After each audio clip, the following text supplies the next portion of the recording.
Il est 2h17 du matin à Washington. Les lumières s'allument à la Maison-Blanche. Des conseillers sont rappelés en urgence. Une réunion est convoquée au cœur de la nuit. Pourquoi maintenant? Qu'est-ce qui peut pousser un président à réunir son équipe à une heure aussi inhabituelle? Crise internationale, alerte sécuritaire, tensions politiques internes. Quand une réunion d'urgence se tient en pleine nuit, ce n'est jamais anodin. On décrypte ce que cela peut réellement signifier. Bonjour à tous. Une convocation nocturne à la Maison-Blanche suscite toujours des spéculations. Et dans le climat politique actuel, la moindre décision inhabituelle prend une dimension stratégique. Mais avant de céder au scénario spectaculaire, il faut analyser froidement. Quelles sont les raisons possibles? Quels mécanismes institutionnels sont activés dans ce type de situation? Et surtout, quelles pourraient être les conséquences? Lorsqu'un chef d'État convoque une réunion en pleine nuit, ce n'est jamais anodin. Dans les systèmes politiques modernes, le fonctionnement est structuré, organisé, planifié. Les réunions importantes sont préparées à l'avance, les agendas sont verrouillés, les circuits de décision sont connus. Alors, quand tout bascule dans l'urgence, hors des horaires habituels, le message est clair. Il se passe quelque chose d'exceptionnel. La symbolique de la nuit. La nuit, en politique, est synonyme de crise. On ne réunit pas les équipes à 2 heures du matin pour une annonce de routine. On le fait quand une menace sécuritaire surgit, une décision stratégique doit être prise immédiatement, une information sensible vient de tomber, un événement extérieur impose une réaction rapide. Cette temporalité crée un effet psychologique puissant, elle dramatise la situation, elle installe l'idée d'une urgence absolue. Un signal envoyé à l'intérieur et à l'extérieur, une réunion nocturne n'est pas seulement un outil de gestion interne, c'est aussi un signal politique. Signal aux alliés, la situation est prise au sérieux. Signal aux adversaires, l'exécutif est mobilisé. Signal à l'opinion publique, l'heure est grave. Même sans révéler le contenu précis des discussions, le simple fait qu'elles aient lieu suffit à créer une tension narrative, entre nécessité réelle et mise en scène. Mais attention, toutes les réunions de nuit ne sont pas forcément synonymes de catastrophe imminente. Il existe deux possibilités. Une urgence réelle qui exige une réponse immédiate. Un choix stratégique de communication destiné à renforcer une impression de gravité. Dans un contexte politique tendu, la frontière entre gestion de crise et stratégie de mise en scène peut devenir floue. Pourquoi cela inquiète? Parce que la nuit réduit la transparence. Les décisions prises dans l'urgence sont moins débattues, moins anticipées, parfois moins comprises. Et dans un climat politique déjà polarisé, chaque geste inhabituel peut être interprété comme le signe d'un tournant. En résumé, une réunion nocturne est toujours plus qu'un simple rendez-vous, c'est un marqueur d'intensité politique. Et quand elle concerne le sommet de l'État, elle alimente immédiatement une question centrale. S'agit-il d'une gestion responsable d'une crise ou du début d'un moment de rupture? Quand une réunion d'urgence est convoquée en pleine nuit, la première piste qui surgit presque automatiquement, c'est celle d'une crise internationale. Parce qu'en matière diplomatique et militaire, le facteur temps est décisif. Le décalage horaire, une explication logique. Une crise à l'étranger ne respecte pas l'horloge de Washington. Un incident militaire en Asie, une frappe au Moyen-Orient, une escalade en Europe de l'Est, une attaque contre une infrastructure stratégique. À l'autre bout du monde, il peut être 10 heures du matin et 3 heures du matin aux États-Unis. Dans ces situations, attendre le lever du soleil n'est pas une option. Les scénarios qui déclenchent l'alerte, plusieurs types d'événements peuvent justifier une mobilisation nocturne, une attaque contre des intérêts américains, une menace contre un allié stratégique, une cyberattaque massive, un incident impliquant des forces américaines. Dans ces cas-là, le président doit être informé immédiatement.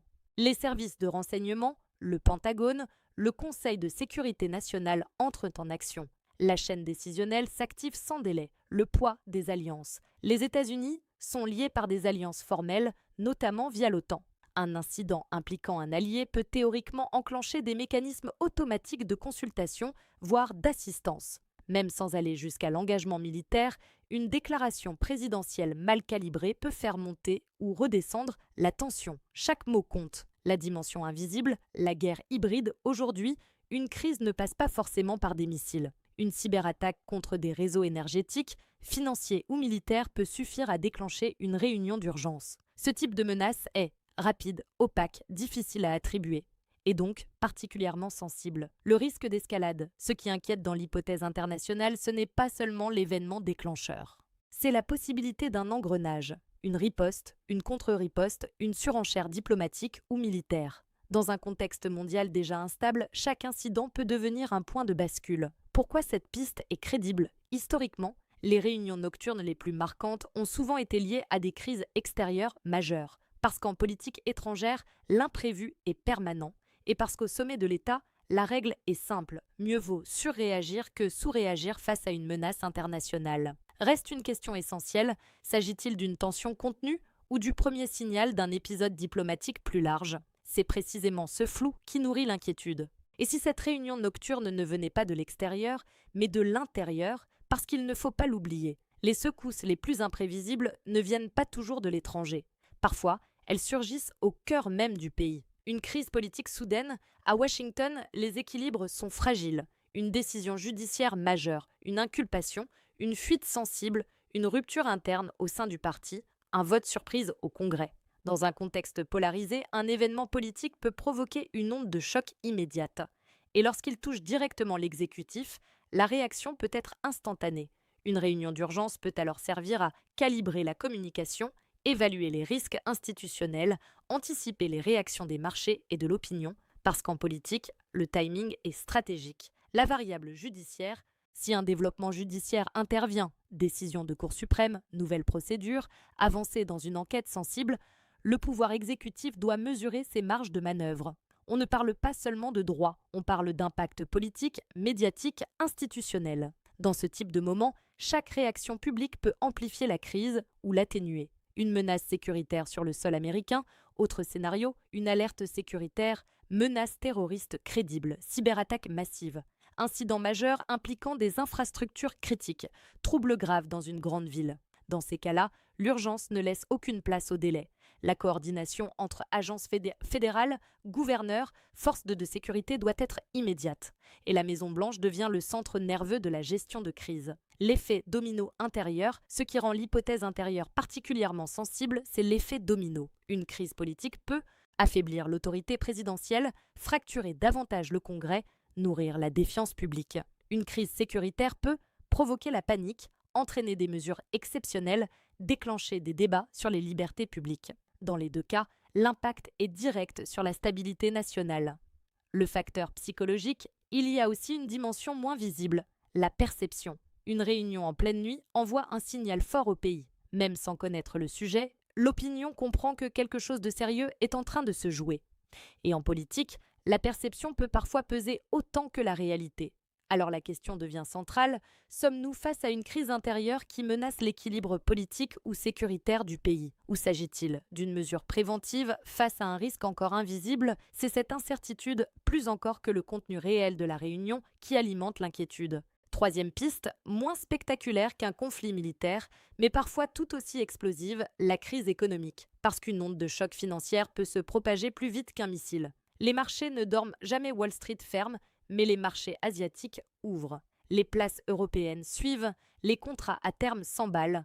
Un effondrement brutal d'un indice, la chute d'une grande banque, une crise de liquidité, et la panique peut devenir mondiale en quelques heures. Dans ce contexte, attendre le matin peut coûter des milliards. Le scénario bancaire, imaginons une grande institution financière en difficulté, une fuite sur un défaut massif, un risque systémique détecté par le Trésor ou la Réserve fédérale. L'exécutif doit immédiatement évaluer le risque de contagion, coordonner avec la Fed, rassurer les marchés avant l'ouverture officielle. Parce que dans une crise financière, la confiance est tout. Et la confiance peut s'effondrer en une nuit. Dette, dollar, tension géopolitique, autre possibilité, une tension sur la dette américaine, une attaque spéculative contre le dollar, une décision brutale d'un acteur étranger majeur. Les équilibres financiers mondiaux sont fragiles. Une annonce mal interprétée, une rumeur mal gérée, et les marchés peuvent entrer en mode panique. Le facteur énergétique, les crises économiques sont souvent liées à l'énergie. Une flambée soudaine des prix du pétrole, une rupture d'approvisionnement, une sanction internationale aux conséquences imprévues. Ces éléments peuvent provoquer une inflation brutale, une réaction en chaîne sur les marchés, une pression immédiate sur la Maison-Blanche. Le risque politique derrière l'économie, ce qui rend l'hypothèse économique particulièrement sensible, c'est son impact direct sur le pouvoir. Une crise financière majeure peut faire chuter la popularité présidentielle, nourrir les critiques internes, accélérer les fractures politiques. L'économie, c'est le nerf de la guerre électorale. Et une turbulence mal gérée peut coûter très cher politiquement. Pourquoi cette piste inquiète? Parce que l'histoire le montre, les crises économiques surgissent par souvent quand on s'y attend le moins. Et quand un président convoque une réunion en pleine nuit, cela peut signifier une seule chose: il faut agir vite, avant que la panique ne s'installe. Alors, sommes-nous face à une simple surveillance préventive ou à une turbulence financière qui menace de s'amplifier au lever du jour? C'est précisément cette incertitude économique qui alimente l'inquiétude. Et si cette réunion nocturne n'était pas seulement une réponse à une crise, mais aussi un message, en politique moderne, la communication n'est jamais secondaire. Elle est stratégique, elle est calculée, elle est intégrée à la décision, l'ère de l'instantané. Nous vivons dans un cycle d'information permanent, réseaux sociaux, chaînes d'infos en continu, notifications en temps réel. Une réunion convoquée à 2 heures du matin ne reste jamais discrète longtemps. Et parfois, ce n'est pas un hasard. Le simple fait que l'information circule crée une dynamique, montrer la réactivité. Un président qui agit en pleine nuit envoie un signal clair: je suis aux commandes, je prends la situation au sérieux, je mobilise immédiatement les équipes. Dans un contexte tendu, cette posture peut renforcer l'image d'autorité et de maîtrise. La rapidité devient un symbole de leadership, la mise en scène du sérieux. Attention, il ne s'agit pas forcément de manipulation, mais en politique, la scénographie existe. L'heure inhabituelle, la gravité apparente, le silence stratégique, tout cela participe à une dramaturgie institutionnelle. Une réunion en pleine nuit capte l'attention, elle crée une attente. Et dans un environnement saturé d'informations, capter l'attention est déjà une victoire. La gestion de la perception, la vraie question est là. Est-ce que l'urgence est purement opérationnelle ou aussi narrative? Parce qu'une décision peut être prise pour des raisons techniques, tout en étant présentée de manière à maximiser son impact politique. La perception publique influence la stabilité des marchés, la confiance des alliés, le climat politique intérieur. Le risque inverse, mais la stratégie communicationnelle est à double tranchant. Si l'événement ne justifie pas le niveau de tension perçu, l'effet peut se retourner. Accusations de dramatisation, soupçons de diversion, critiques d'instrumentalisation. Dans un climat déjà polarisé, la moindre dissonance alimente le doute. Pourquoi cela compte? Parce qu'aujourd'hui, gouverner, c'est aussi gérer le récit. Et une réunion d'urgence nocturne n'est jamais neutre dans le récit médiatique. Elle installe une atmosphère, elle suggère un seuil critique, elle crée un suspense. Alors faut-il y voir une crise majeure ou une démonstration de vigilance? Dans tous les cas, une chose est certaine, la communication fait désormais partie intégrante de la gestion de crise. Et parfois, le message envoyé est presque aussi important que la décision elle-même. À ce stade, il faut ralentir, parce que dans un climat tendu, l'imagination va toujours plus vite que les faits. Une réunion d'urgence en pleine nuit impressionne, elle intrigue, elle inquiète, mais elle ne signifie pas automatiquement catastrophe. Pas forcément une guerre imminente, première chose. Une réunion nocturne ne veut pas dire conflit militaire immédiat. Les États-Unis disposent de protocoles d'alerte permanents. Les chaînes de commandement fonctionnent 24 heures 24. Beaucoup de situations sont évaluées, sans déboucher sur une escalade. Une mobilisation ne signifie pas forcément une action, pas forcément une crise institutionnelle majeure. Deuxième point, ce n'est pas automatiquement le signe d'un effondrement politique. Une décision judiciaire, une tension parlementaire ou un désaccord stratégique peuvent nécessiter coordination et anticipation. Cela peut être sérieux sans être explosif. Pas forcément un choc économique massif, même logique pour l'économie. Les autorités surveillent en permanence les marchés. Parfois, une réunion vise simplement à prévenir un risque potentiel, à anticiper une volatilité, à préparer une communication. Agir en amont est souvent plus efficace que réagir après coup. Le piège de la dramatisation, dans l'ère de l'info continue, chaque événement inhabituel devient amplifié. Le mot urgence déclenche immédiatement. Spéculation, scénario extrême, emballement médiatique. Mais gouverner, c'est aussi gérer des alertes qui ne deviennent jamais des crises. Et c'est justement le rôle d'un exécutif d'anticiper. L'écart entre perception et réalité. Ce qui crée l'inquiétude, ce n'est pas seulement l'événement, c'est l'absence d'information immédiate. Le vide narratif est rempli par des hypothèses, et plus le silence dure, plus les scénarios se radicalisent. Mais en réalité, beaucoup de réunions d'urgence débouchent sur des ajustements discrets, des mesures techniques, des décisions préventives. Pourquoi garder la tête froide? Parce que la stabilité institutionnelle américaine repose justement sur des mécanismes de gestion permanente des crises. Le système est conçu pour absorber des chocs. Une réunion nocturne peut signaler une vigilance accrue sans annoncer une rupture historique. En résumé, ce type de convocation est un signal d'intensité, Mais intensité ne veut pas dire effondrement. La vraie question n'est pas « sommes-nous au bord du précipice ?» La vraie question est « quel seuil d'alerte vient d'être franchi ?» Et cela, seules les prochaines heures permettront de le mesurer. C'est maintenant que tout se joue. Dans ce type de situation, ce ne sont pas seulement les faits qui comptent, ce sont les signaux qui vont suivre. Et ces signaux peuvent apparaître très vite. Le timing de la communication, premier indicateur, la prise de parole. Déclaration officielle au petit matin, conférence de presse programmée, communiqué bref et technique, ou silence prolongé, chaque option raconte une histoire différente. Une parole rapide peut indiquer une volonté de rassurer. Un silence stratégique peut signaler des discussions sensibles en cours. Le timing devient un message en soi, la réaction des marchés. Deuxième baromètre, la finance. À l'ouverture des marchés, les indices réagissent immédiatement à la moindre incertitude. Si tout reste stable, cela suggère que la situation est contenue. Si la volatilité explose, cela signifie que les investisseurs perçoivent un risque réel. Les marchés, parfois, captent l'ampleur d'un événement avant même les annonces officielles. Les réactions internationales. Troisième élément clé, les alliés et les partenaires étrangers.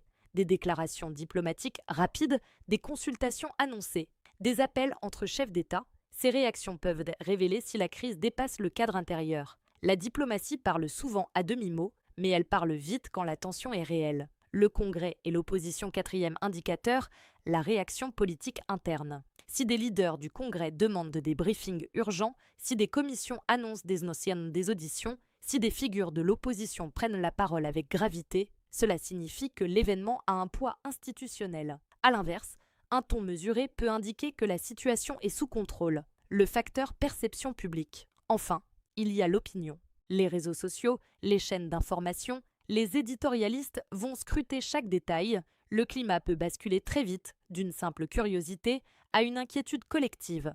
Et cette perception influence directement la stabilité politique. Ce qui est en jeu dans les prochaines heures, on saura si cette réunion nocturne était une mesure préventive maîtrisée, un ajustement stratégique discret ou le prélude à une annonce plus structurante. C'est souvent dans les 12 à 24 heures suivant ce type d'événement que la vraie nature de la situation se révèle. Alors oui, cette convocation intrigue, mais ce sont les réactions qui suivront, marchés, alliés, institutions, opinions, qui permettront de mesurer la gravité réelle. La nuit a créé le suspense, le jour apportera les réponses. Et c'est précisément ce basculement que nous allons surveiller. Une réunion d'urgence en pleine nuit n'est jamais un geste banal. Elle révèle une priorité absolue. Reste à savoir laquelle. Crise internationale, menace intérieure, turbulence économique ou simple précaution stratégique. Ce qui est certain, c'est que dans un climat politique déjà tendu, chaque décision inhabituelle amplifie la tension. Les prochaines annonces permettront de comprendre si nous assistons à un épisode de gestion de crise ou au début d'un événement plus structurant. Et c'est précisément ce que nous allons surveiller de près. Si cette analyse vous a éclairé, abonnez-vous et dites-moi en commentaire, selon vous, quelle hypothèse est la plus crédible.